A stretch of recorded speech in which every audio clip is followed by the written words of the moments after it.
in 2015, I rode 8,000 miles on a motorcycle through America, and I photographed people that I met during this trip, and I published a book about the whole thing. I guess that's the short version. If you lead an interesting life, good pictures will happen. Oh, nice. You might well be my sexiest sounding guest. Go somewhere you've never been before and take a camera. We had this gorgeous Mediterranean light just flowing in. Which Asda were you in? Dartford. Very nice. Your first 10,000 pictures are your worst. Let's sit down, let's have a cup of tea. Welcome to the show. Ladies and gentlemen, a very warm welcome to another episode 18 of the Standout Photography Show with me, Matthew Walker, where as always it is my honour and privilege to sit down with some of the finest working photographers in the world to unpack their systems, workflows, and find out what enables them to perform consistently at the very top of their profession. Before I introduce our guest today, is there someone that you would like to hear on the Standout Photography Show?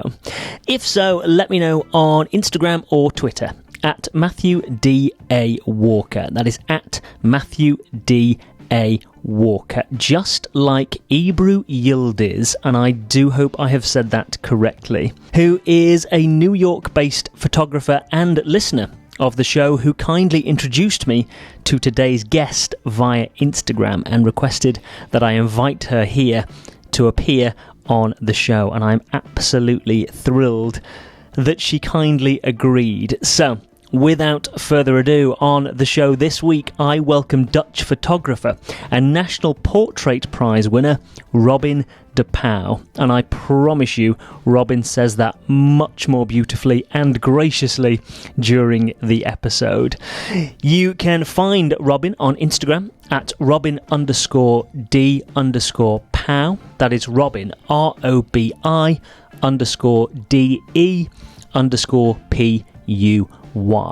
And on the World Wide Webs, that is www.robindepuy.com. Robin is a young Dutch photographer. She graduated from the Rotterdam Photo Academy in 2009 and won the Photo Academy Award in the same year, followed 4 years later by the National Portrait Prize. Her work has appeared in numerous Dutch and international magazines, including New York Magazine, Bloomberg Businessweek, Volkskrant, and Linda. After winning the National Portrait Prize in 2013, Robin is regarded as one of the most talented Dutch photographers in the field of portraits. In 2014, Robin made a life-changing decision to undertake a 10,000-kilometre journey through the United States by herself on a Harley Davidson. The purpose of the journey was to touch base, to return to what photography really means for her. The result can be seen in the Hague Museum of Photography and in her first book, If This Is True, I'll Never Have to Leave Home Again.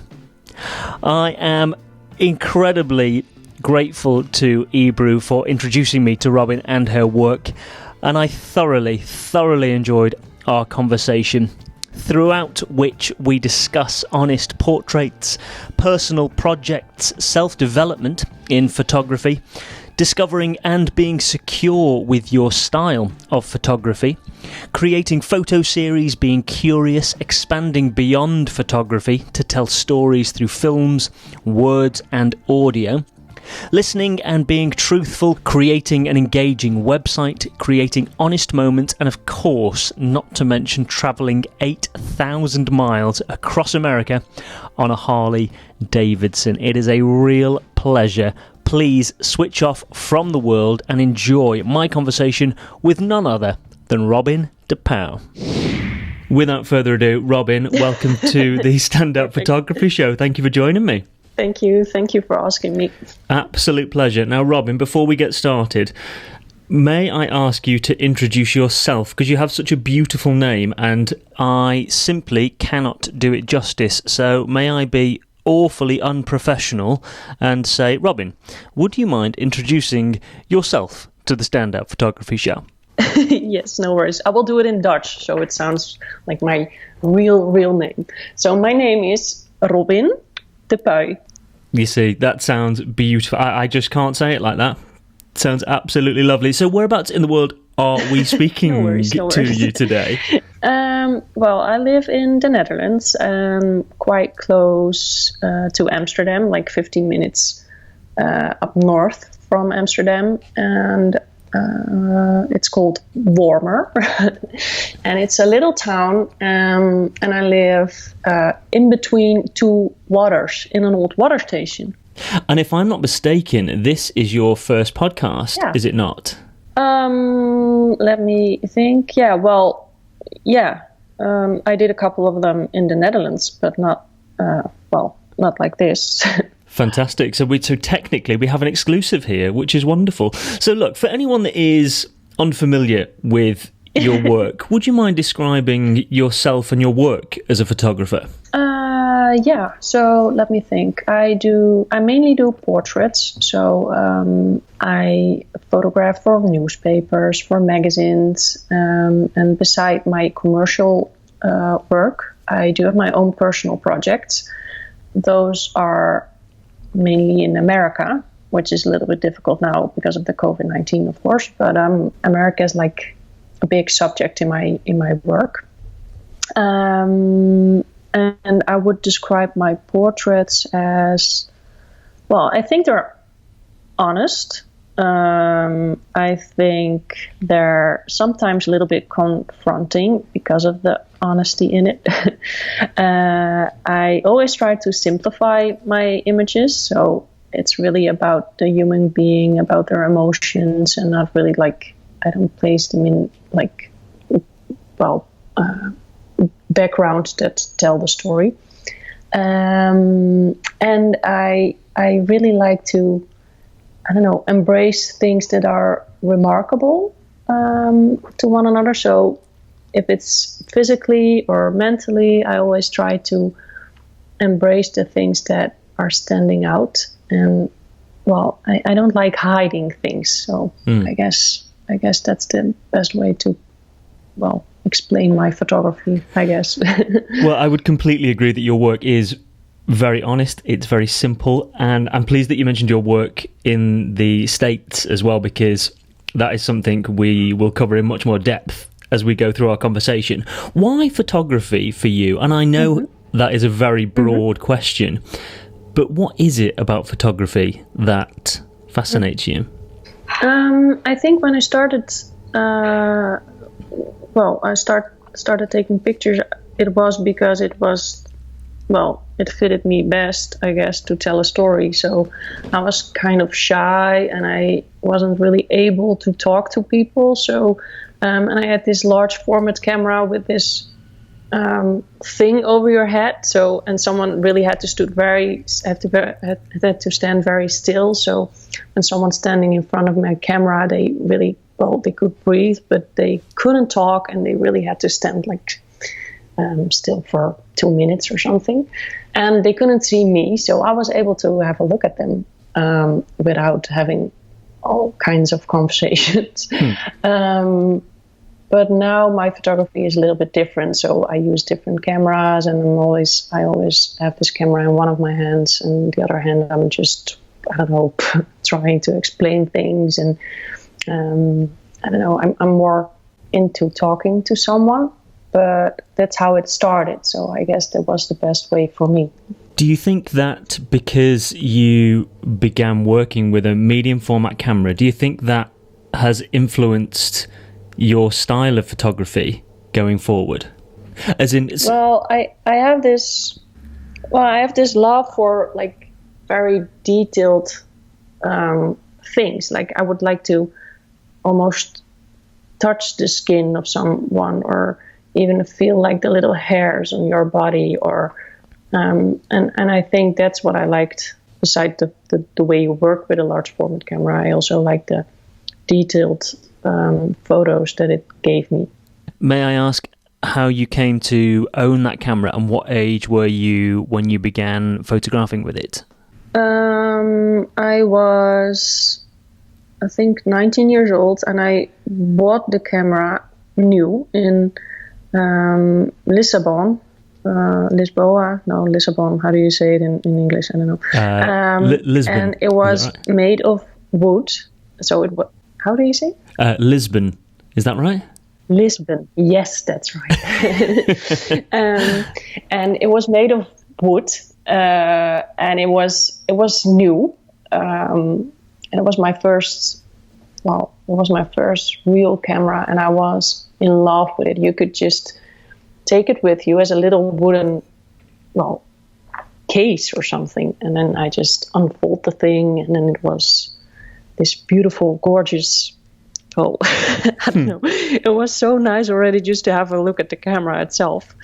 So I was really happy with my first camera. And what were you photographing with that camera? Was it portraits that you were concentrating on in those early years? Yeah, portraits. Yeah, somehow I have this fascination for people. And even if I look at my first portraits that I shot when I was 18 or 19 years old, I still see my images, and there's not such a big difference with my work now. Well, actually, that takes us on nicely to your work now, because in between, if I've done my homework correctly, you studied photography at Photo Academy Rotterdam. Yes, correct. What did your years look like in Rotterdam in terms of how long did you study for, and I guess what were some of the best lessons that you took from your years in Rotterdam? Well, it took me 3 years, and I had to do all these stupid assignments that involved, for example, photographing an apple, for example, and then it had to be, it was all technical stuff that I really didn't really like, but I had to do it, of course.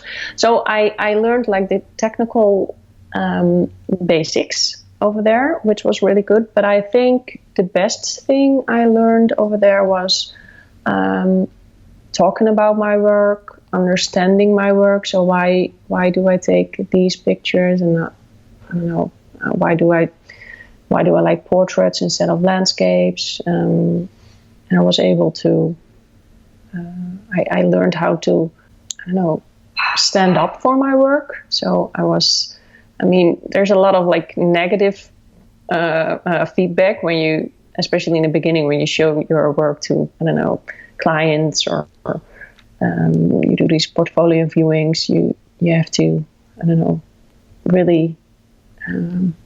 really be secure about the things you made. So I think that's something that I learned from my time on the Photo Academy. That's interesting. So you arrived at the Academy with a style that you already enjoyed in portraiture, but it cemented that for you and gave you a clarity to progress and go forward. Yeah, it's quite, photography is quite personal to me, so it's always quite hard if people have an opinion about your work. And I think I learned on the Photo Academy that it's, how to be secure about my work or explain, give an explanation about why I think my work is strong or not strong, or it's just talking about your own work and learning, and even if you make a mistake, just do it over again or something. It's something that I learned from this school. Having graduated from Rotterdam, what practical steps did you take to begin your own career and start carving your own path? Well, I had kind of a plan because I really, really, really wanted to do photography, and I knew it was quite hard to earn money with it. So I made this plan, and I started making photo series of which I knew might be interesting for newspapers or magazines.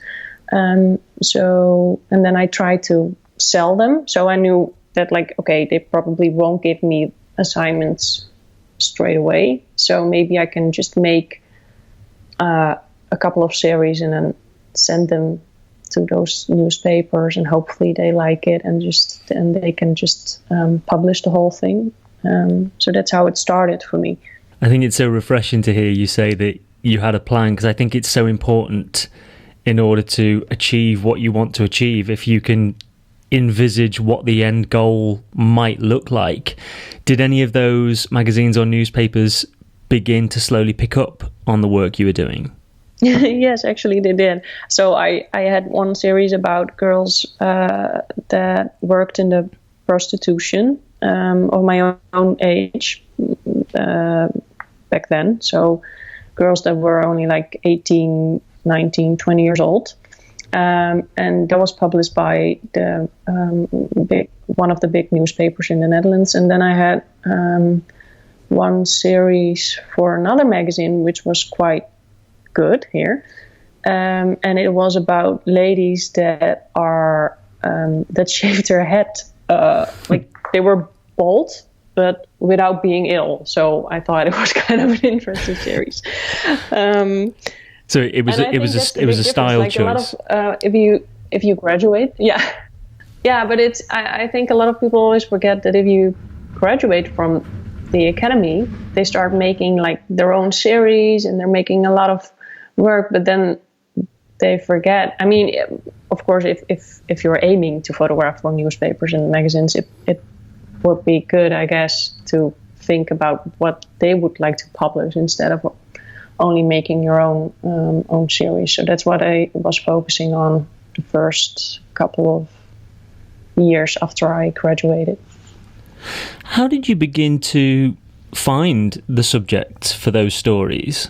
Well, I've always been quite curious. So the girls in prostitution was something I was really interested in. I mean, it's still kind of fascinating to me how it's possible. For example, that I was doing this photography thing, and they were working as sex workers, and I mean, at the end, we're kind of the same girls. So how come? So, and I think this curiosity always, I don't know. Well, it helps me, I guess, for choosing my subjects. And when you were working with the girls that were working as prostitutes, and actually the ladies with the shaved heads as well, would you photograph them but also sit down and document their stories as well, or was it all about the images that you were taking? I think in the beginning it was more about the images, because I didn't know how to, for example, write, or I wasn't really focusing on the right words, only the right images. But I think at the end, it's always about, like, for example, the bald ladies, it was like they were able to choose what kind of hair or no hair they wanted to have. Like, they were quite independent women. And I think with the girls in the prostitution, people always think like, oh, it's so sad, and maybe something happened in their youth, or but at the end, these ladies were quite like strong ladies that made their own decisions. One of the ladies had like, I don't know, 100 pair of shoes because she liked shoes and she had to buy them herself. So that's why she worked as a sex worker. So she said, well, people always think that men abuse me, but actually I abuse them. Like, so I don't know. It's kind of interesting to know. Yeah, it is. It's very interesting. And hear all these stories. And I guess the reason that I ask about documenting their stories is because, and we'll come on to talk about this very shortly, I was doing my homework and I was reading your story of your journey for If This Is True. And the text that accompanies the images just makes it completes it almost. And I wondered where that came from, where the choice to add text to your images came from, and wondered whether it was from speaking with your subjects in the early commissions, or early projects, should I say. Yeah. Well, I think well, I started with photography because it was like the best fitting way for me of telling stories. But now when I don't know, I feel like the playground is getting bigger. So now I can use words, and now I can use sounds, and now I can even use film. So I don't know, I feel more secure in the fact that I can use like anything to tell the story. So for example, if you go to an exhibition of mine, you wouldn't only see like pictures on a wall, but it's like this whole kind of installation kind of thing, with sounds, with videos, with photography in different kind of layers. So it's yeah, I don't know, I feel it's really nice to have all these kinds of ways of sharing stories. So and I feel like it can be more and more and more, and it's not only photography for me, I guess. Yes, and I completely agree with you. The core is the story that you're trying to tell. And the wonderful thing about the world we live in is that there are so many options for us to be able to tell that story now, as you say, whether it's photography, whether it is through film or audio. We've touched on it a few times about your work in the States, and I was just fascinated when I was reading your story and on watching your journey. For anyone that is unfamiliar with this project, it's called If This Is True. Would you mind explaining what the project is? Yeah, of course. So in 2015, I rode 8,000 miles on a motorcycle through America, and I photographed, I photographed people that I met during this trip. And I published a book about the whole thing. I guess that's the short version.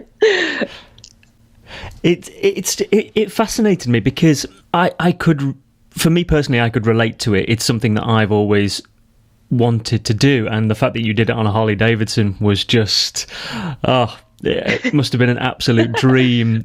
10 weeks. Where did the idea come from?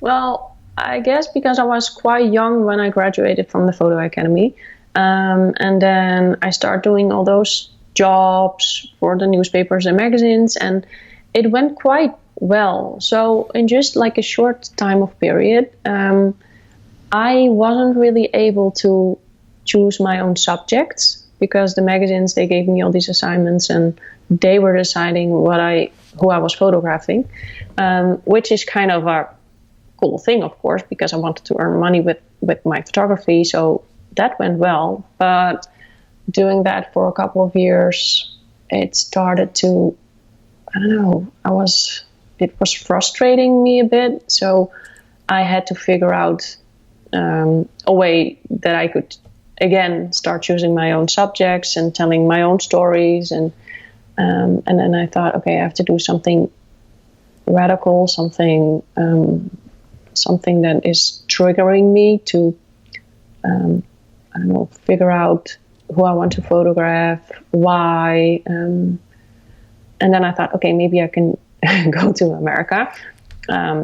Maybe I can rent or get a Harley, because I always rode motorcycles, but I stopped doing it because I was too busy and I couldn't take all my photography stuff with me on my bike. So there were like a lot of things that I stopped doing because of the high pressure of my job. So this was kind of a way out, I guess. Do you think that choice to step away from the work you were doing to completely focus on something for you, do you think that changed your outlook on your work and your photography in terms of the direction that you were heading in? Yeah, well, I guess it gave me a little bit more, I feel a little bit more safe playing around with my photography and film and sound and words. And so it feels like I don't know, this trip gave me a little bit more freedom in my work too. So I was working in such a high how do you say it? Tempo? No, I had like 5 assignments a day, so I had to drive from this place to that place, and I had to hurry the whole day, and I was not really well. I was taking pictures, and the quality was always good, but it wasn't. I don't know. It wasn't enough for me, I guess. So, and now I do feel the pleasure again, and I do feel the curiosity, and I don't know. It gave me back some pleasure in my photography, I guess. Did you well, actually there's 2 questions, I guess, and let's start with, did you have a specific plan for that trip in terms of the route you wanted to take, or was it more an organic process throughout the 10 weeks? Well, it was an organic process, but not like an easy organic process. So when I started in Vegas, and that's where I got my bike. So I flew to Vegas, I got my bike, and then I figured that I could ride to the north, because I thought it's like the desert and there's probably sun. So when I arrived, I started riding up north, and then I figured that it was like rainy and not like this tiny, I don't know, storm, but it was really, really bad. So I ended up like the second day, I guess, in this huge storm, and I wasn't even able to get through it. So I had to return to an hotel and then wait, and everybody was like, okay, what are you doing? Why is this lady on her bike doing all these kind of things? And I was really like soaked, and I didn't have like rain suits or something with me, and it was like a total mess.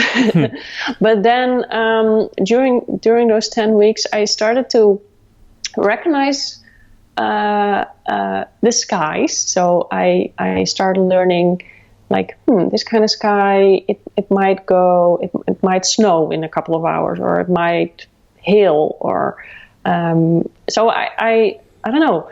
I learned how to deal with nature, I guess. But there was like a part of my trip that I forgot to think about when I left. So I was very busy with my photography equipment and with all the, with my goal and how many pictures I would like to take. And I said I would like to ride 5,000 miles. So I had this like aim, but I forgot the whole fact that you had to deal with nature, and nature in America is kind of big. Did you have a goal for, obviously you said that you knew how many miles you wanted to cover, but did you have a goal in terms of the outcome from your photography for what you wanted to achieve from the trip? Because you've subsequently had a book and an exhibition, which we will come on to talk about, but did you have a goal for what you wanted to achieve from a business perspective, or was it more for your own personal journey? No, it was, well, that's how I started the whole idea, but quite soon I turned it into, if you could say business kind of thing, yeah. So I talked to a couple of musea. One of them, they were interested, and we also already planned when the exhibition was going to be, and then the book. Before I knew it, I had all these rules and things, and my boyfriend's giving me coffee, so that's nice, right? Oh, that's a good boyfriend. Yeah, I know. To keep this one, no. Exactly, he's a keeper. Yeah, so when I started this journey, I knew there was like this big pressure. I don't know. That I felt like, okay, I cannot come back without any good pictures. And so I start photographing like in the first 2 days, I guess, and I start doing it in a very, I shot like 5 portraits or something. And then I thought, okay, wait, this is what I did in the Netherlands. I don't want to I don't want to make these kinds of portraits. I want to make portraits of the people that I really feel connected with. And I mean, taking portraits of interesting people in America is quite easy, right? I mean, that's not the deal or something for me. So then I stopped taking pictures, and I guess the first picture that really struck me was the one of Cecil. I'm not sure. Have you seen the documentary? I've seen a short documentary which is only a few minutes long. Is there a longer version? Oh, no. Yeah, there is like a longer version. So they visited me twice a week when I was doing this trip. And they made a documentary about it for Dutch television. And the funny thing is the documentary was nominated for an International Emmy Award. So it was kind of a funny extra thing. But if you want, I can send you a link so you can see what I did. I guess it gives kind of a clear view of the whole thing. That would be fantastic, and I'll put a link in the show notes so people can reference it as well. I read because when I was doing my homework, I read on your website, which is, by the way, one of the most interesting websites I think I've ever come across, not even just from a photographer's point of view. Again, let's that's park. nice to hear. Well, it's one of those websites where and I don't know, it encourages you to explore, which is something I've not really experienced with a website before, because normally you go on and you have a little look around, whereas I wanted to go and explore yours, which is testimony to the style that you've created. But again, we'll come on to, let's park that for a moment, because I just want to finish with your time in America. Actually, what did your equipment look like for that trip? Because obviously if you're traveling on a motorcycle, you're limited with what you can take with you, presumably. Yeah, so I had 2 saddlebags on my bike, and I had 1 bag, and that's it. So, and in those 2 saddlebags, I had my flashlights, I had my 2 cameras, I had a tripod, 2 tripods actually, and a pair of jeans, I guess. And that's quite it. And a lot of I don't know, cable kind of stuff and things I don't especially like, but things you need for your equipment. Did you find that the people you were photographing were very open for you to take their photographs and tell their story? Yeah, everybody was very, I don't know, everybody was willing to share their stories, and I didn't really have to ask for it. People just shared. And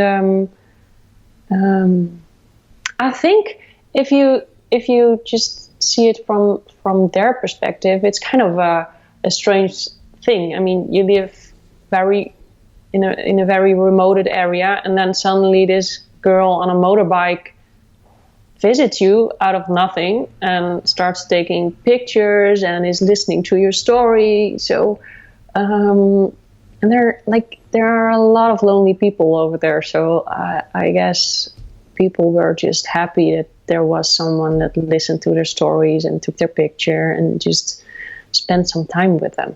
Do you think it was because I spoke with a British photographer yesterday called Jim Mortram, who has a project called Small Town Inertia, and essentially the people he photographs, there's a trust because he genuinely cares about the people that he's photographing, and because of that the work is stunning, but there's a real truth to the work. Do you think that people were very open to you photographing them because of your approach, because you cared about them, and because you wanted genuinely, with no agenda, to hear their stories? Yeah, I mean, I feel as one of them. So, and I think that's like a big part in my work, is that I really feel one of them, and I really feel connected with them, and I think that's what people feel and see, and I don't know. I think one of the most important things in my work is that people feel safe. That they feel safe so they can share their feelings. I don't mean that they have to be happy or comfortable, but I hope they feel safe enough to feel insecure or to show me the emotions they have. So it's not really that I want someone to be happy or whatever, but I just really hope that I can give someone this safe kind of feeling to just be with me. Well, it certainly comes across in your work, because similar to Jim, there's a real, and you said it at the start, there's a real truth and an honesty to your work, which you can only achieve through that connection, as you've just said, with the people that you're photographing. Let's move on to talk about your website, because I mentioned it earlier, and it's it's honestly, I think, I think it's the most interesting website I've seen. And I'll put a link in the show notes, and I urge anyone to go and check it out. Where did the idea for the style of the website come from? Well, I particularly like the if this is true part, because you can see the miles that I wrote. So if you scroll through the pages, you'll see like the miles going up or down. And but yeah, I don't know. I think I just like simplicity. In my work and as well in my website, I guess. But because it reminds me, and I'm assuming this was the intention, it reminds me of a newspaper, and in terms of the way that you've displayed the text. That's what I like, of course. Was that your idea? Yeah. Is that what you wanted to achieve from it? Yeah, because I still like the layouts of newspapers and the way they use like all these different kinds of fonts, and I just love papers and magazines and all those printed issues. So yeah. I will put a link in the show notes, because it is. I'm just looking at it now. It makes you want to explore your work further, which I think is one of the best compliments I can give for the way what you've achieved with it. Do you have a photography? Thank you. Oh, my pleasure. Do you have a photography? I'm not sure motto is the right word. It makes me sound like a Boy Scout. But for example, I always like to think when I'm photographing, something in the back of my head always says I like to capture little moments that make a big difference. And it's cheesy, but I guess it's because if you miss a moment, then it's gone forever. Whereas if you capture a tiny moment, just something that it may be so insignificant to the rest of the world, but to someone, it's a very important moment. And if you capture it, it's there forever. So that's a long-winded way of saying I like to capture little moments that make a big difference. Do you have a motto or a phrase that you work with like that? Well, I think for me, it's important that I can share like this very special moment that I had with someone. So if I have this moment with someone and when I capture it, I can share it, and I can, share this feeling and this person with like the whole world. So for example, if we take Randy as an example, when I met Randy's one of my projects. When I met Randy in Nevada, I was stunned by him. I mean, he's the kind of boy that most people would say like, and they feel, they feel sorry for him, and they all have this opinions and thoughts about him. But for me, he was so big somehow. Like I asked him, like, can I take a picture of you? And he was like this puppy, like, yeah, okay. And he was happy, and he was anxious, and he was nervous, and he was energetic, and he was like everything in the same moment. And And Randy is able to just let you observe him. So that's also something I wanted to share with the world. So to me, it's like photography is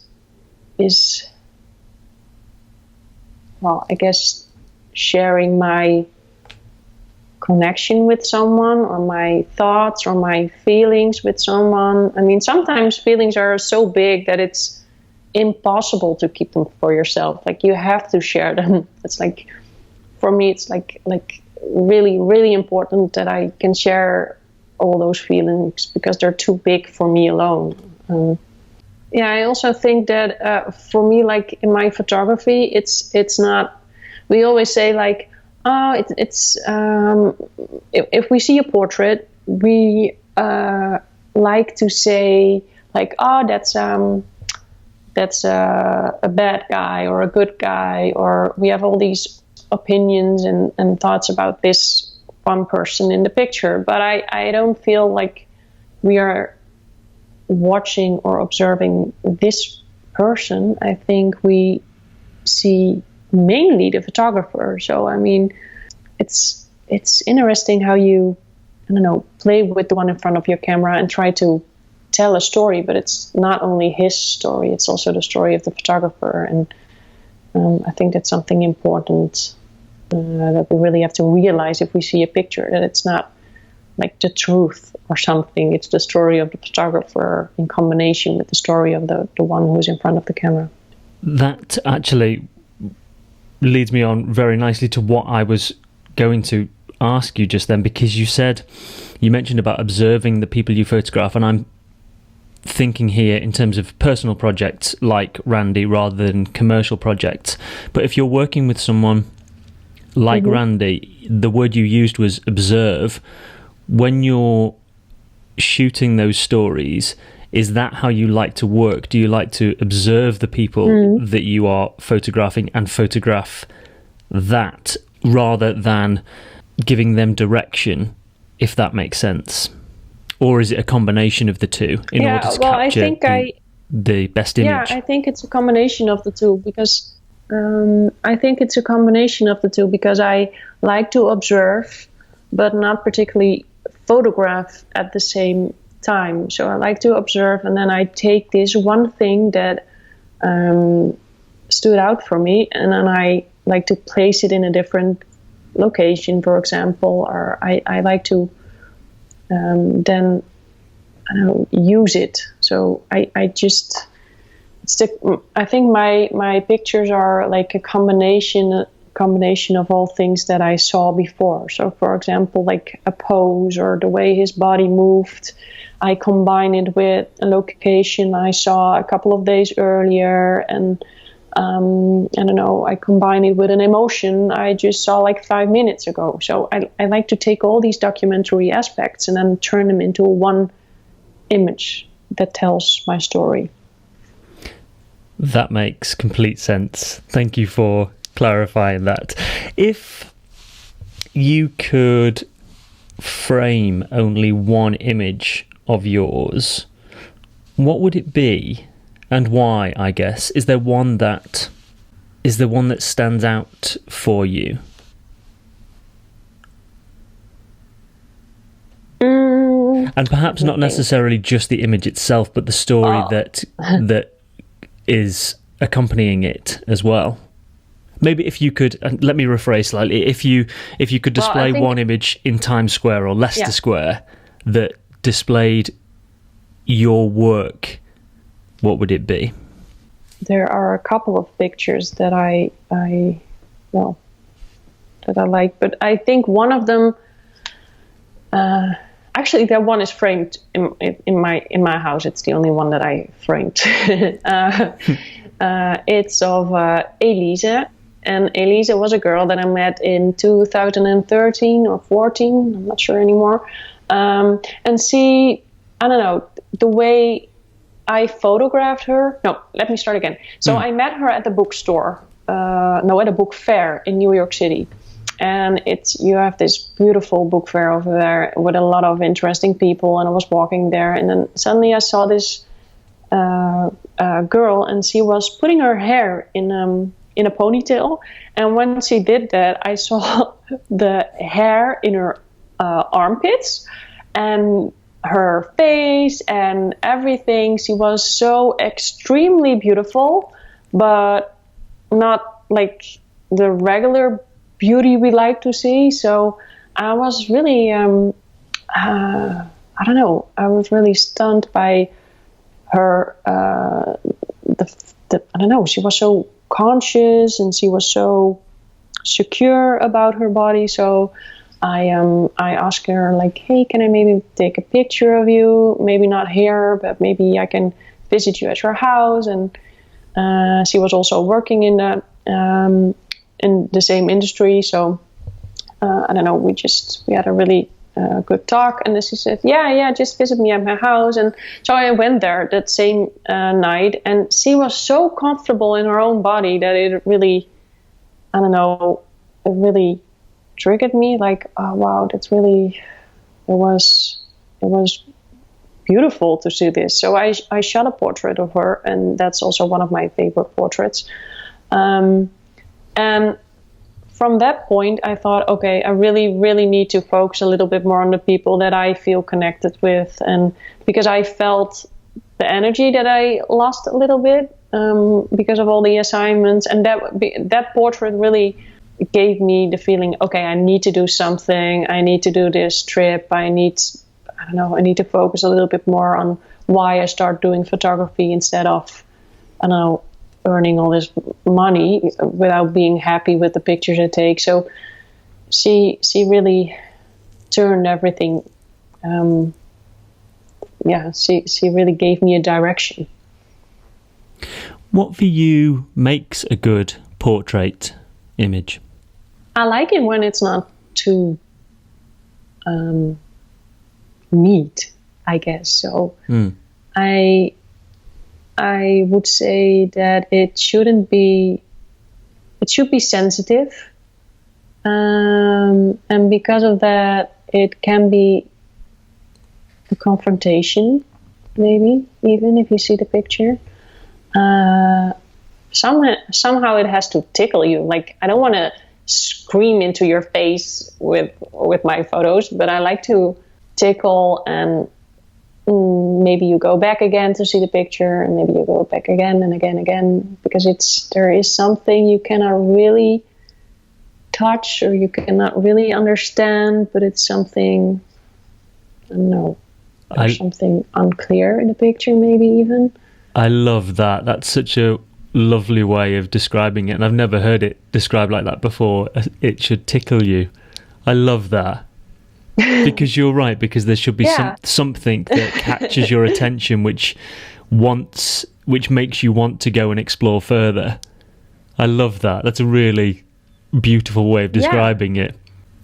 On the note of portraits, actually, it's a question I didn't ask Jim last night, and I wish I had when I was speaking to him about his project, Small Town Inertia. What does your journey look like from the moment you take the card out of the camera to delivering your final image? And I ask because you both have talked a lot about the truth of an image, so I was just intrigued to know what that process looks like for you. Well, I think when I'm taking the pictures, I already know which picture I like best. So when I take the card out of the camera and put it into my computer, the selection of the images doesn't take long. That's quite easy. And then, of course, I'll do the editing, the retouche a little bit. And yeah, it's just, for me, like a very standard kind of thing what I do. So I make a selection, I turn them into black and white because I always shoot in color. Most of the time I turn them into black and white, except when they're very nice in color. And I don't know. I think it's like a big part of my photography, because it's not finished when I photographed someone. I think it all comes together when you see the images in front of you, and you've got that one final image that I don't know, tells the story, or how do you say it? It's really like if you photograph someone, you have this experience, right? And it's always like, do you have this picture that is translating the moment you had with this person? So is it strong enough? Is it like telling enough? And the moment when you see you've got this image and it's there, and that's like a very safe kind of feeling, like, oh yes, it's there, and now I can leave it. Now it's fine.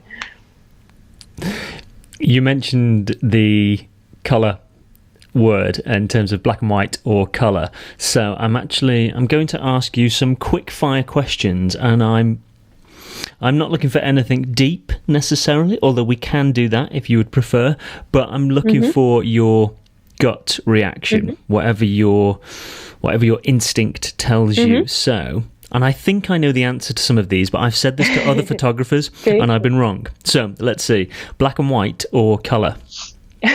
Okay. Black and white. Okay. Why? Because I just like to simplify my image.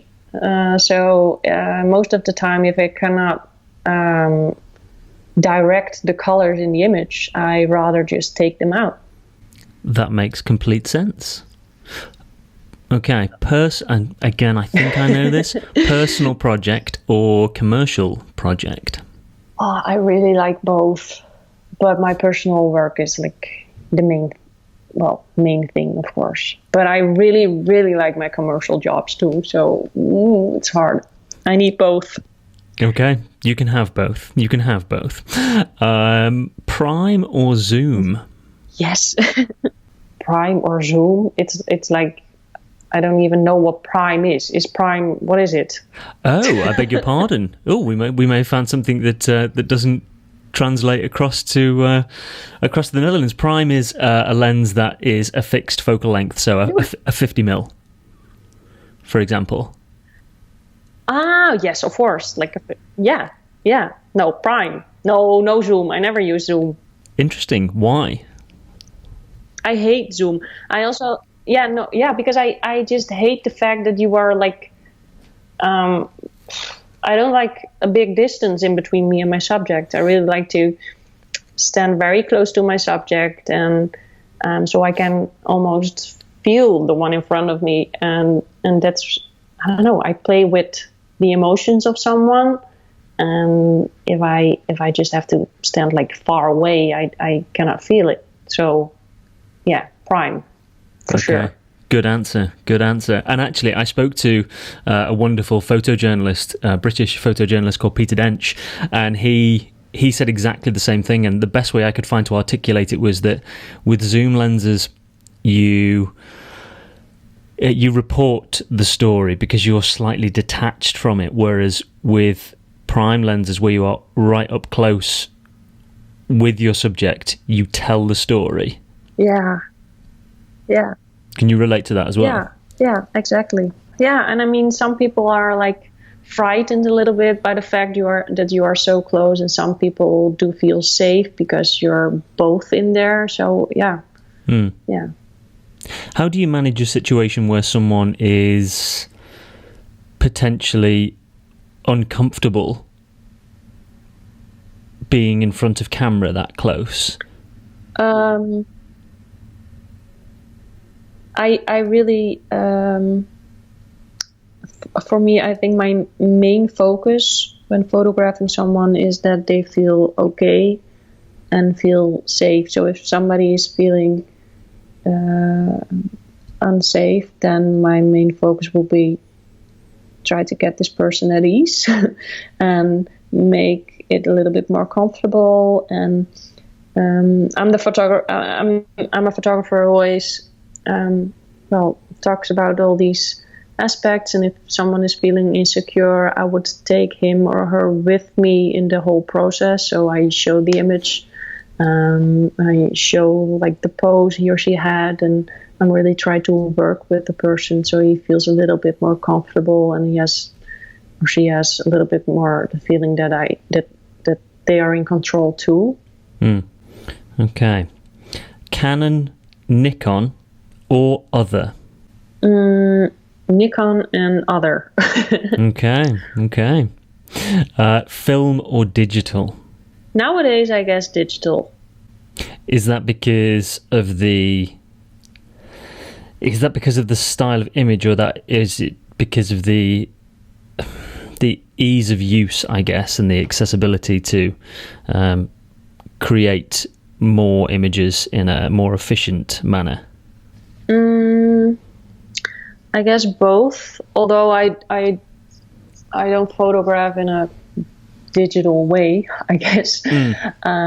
So, for example, I have this Mamiya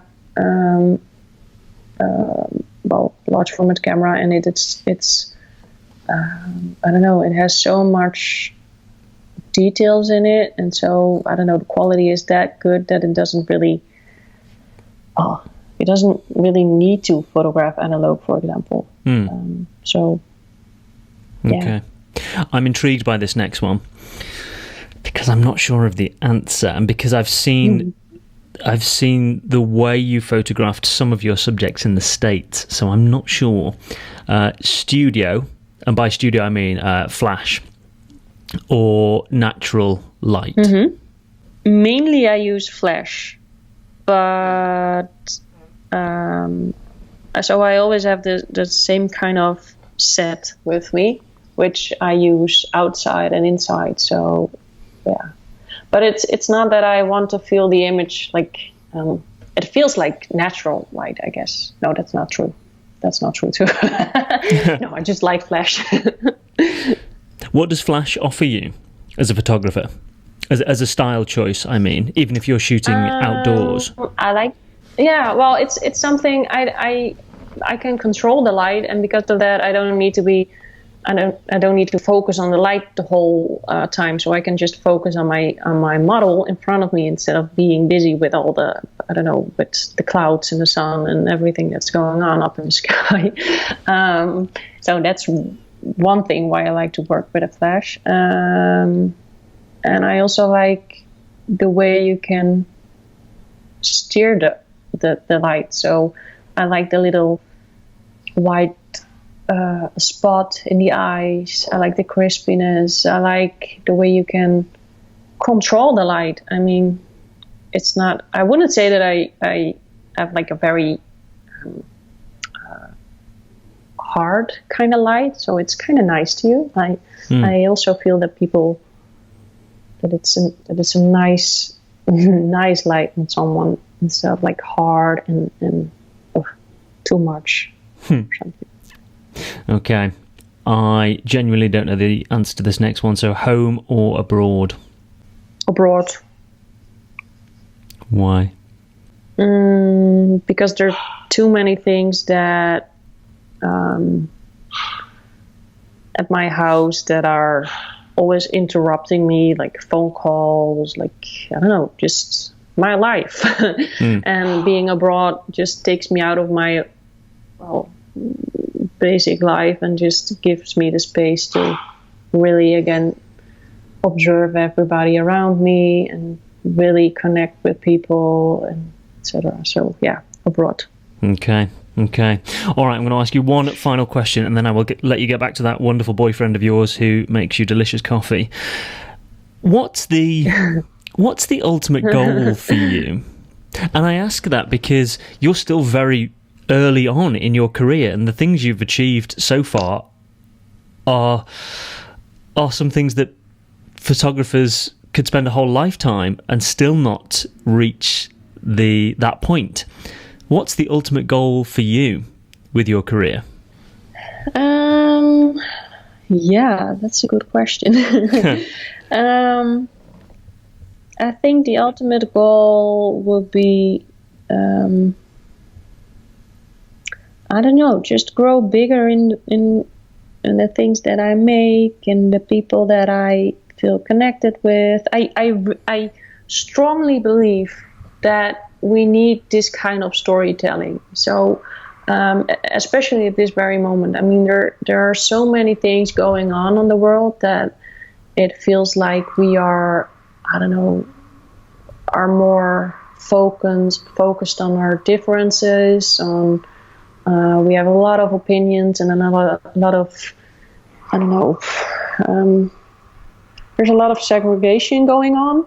And I think in my photography, I overstep all these kind of things. So there's always like this recognition. There's always something we feel connected with without having all these opinions. Do you understand a little bit what I'm trying to say? Like, yeah, I do. I do.